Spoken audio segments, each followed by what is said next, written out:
दोस्तों, कभी कभी कुछ दरवाजे ऐसे होते हैं जिन्हें खोलना नहीं चाहिए।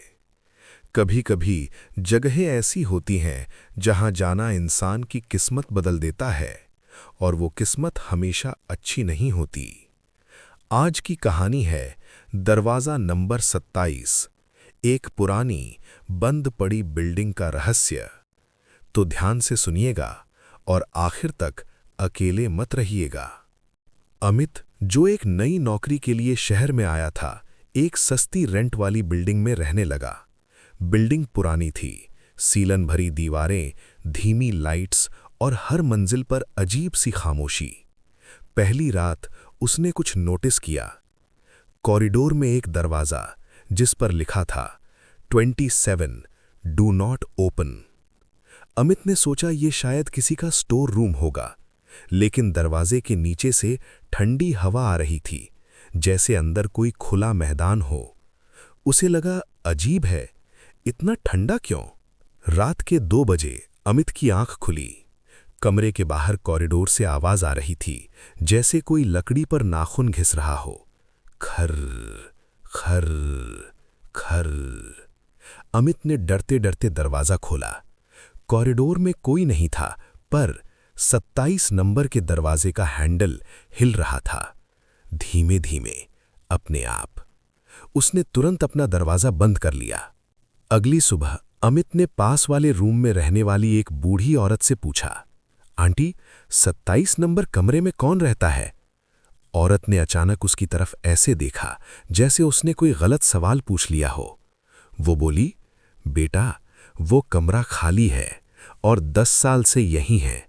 कभी खुलता नहीं, खुलना भी नहीं चाहिए। अमित ने पूछा, लेकिन रात को आवाजें आती हैं, ऐसा लगा जैसे कोई। बस, औरत ने सख्ती से कहा, उस दरवाजे के करीब मत जाना। अमित और भी डर गया, लेकिन उसका दिमाग कह रहा था कि कुछ तो है वहां। उस रात फिर वही आवाजें, खर खर खर। इस बार आवाज के साथ किसी के बोलने की कोशिश की धुंधली ध्वनि भी आ रही थी, जैसे कोई गले में पत्थर फंसा हो और कुछ कहना चाहता हो। अमित फिर बाहर निकला। कॉरिडोर में लाइट टिमटिमा रही थी और 27 नंबर के दरवाजे की नीचे की दरार से किसी की परछाई हिल रही थी। अमित ने डरते हुए झुककर देखा। अंदर 2 सफेद आंखें उसे घूर रही थीं। वो चीख पड़ा और अपने कमरे में भाग गया। अगली 2 रातें अमित ने कमरे से बाहर निकलने की कोशिश नहीं की, लेकिन हर रात वही आवाज, नाखूनों की खुरच, भारी सांसें और फुसफुसाहट। तीसरी रात अचानक उसके दरवाजे पर 3 थपथपाहट हुई, ठक ठक ठक। अमित ने कांपते हुए पूछा, कौन है? और एक भारी टूटे हुए गले से आवाज आई, मुझे बाहर निकालो। अमित डर से जड़ हो गया। आवाज फिर आई, 27 खोलो। अगली सुबह अमित ने बिल्डिंग के पुराने चौकीदार से पूछा। चौकीदार पहले तो टालता रहा, फिर बोला, बेटा, 10 साल पहले 27 नंबर कमरे में एक आदमी रहता था। वो अपनी पत्नी को खो चुका था, अकेला रहता था। कहते हैं कि वो रात भर दरवाजा बंद रखता और अंदर किसी से बातें करता था। एक रात उसने चीखते हुए अपने कमरे को अंदर से बंद कर लिया। अमित ने पूछा, और फिर? चौकीदार बोला, सुबह दरवाजा खोला तो वो मर चुका था, अपनी ही उंगलियों से दीवारें नोच नोच कर। और आखिरी बात जो उसने लिखी थी वो ये थी, मुझे मत खोलना, मैं बाहर नहीं निकल सकता। अमित की रूह कांप गई। उस रात आवाजें और ज्यादा डरावनी थीं। खर, दरवाजा खोलो। अब आवाजें उसके कमरे के बहुत पास थीं। अचानक उसकी लाइट बंद हो गई। कमरा अंधेरे में डूब गया और फिर 27 नंबर के दरवाजे के अपने आप खुलने की आवाज आई, ची। अमित डरते डरते बाहर देखने गया। कॉरिडोर में कोई नहीं था, सिर्फ 27 नंबर का दरवाजा पूरी तरह खुला था। अंदर अंधेरा, गहरा, अनंत।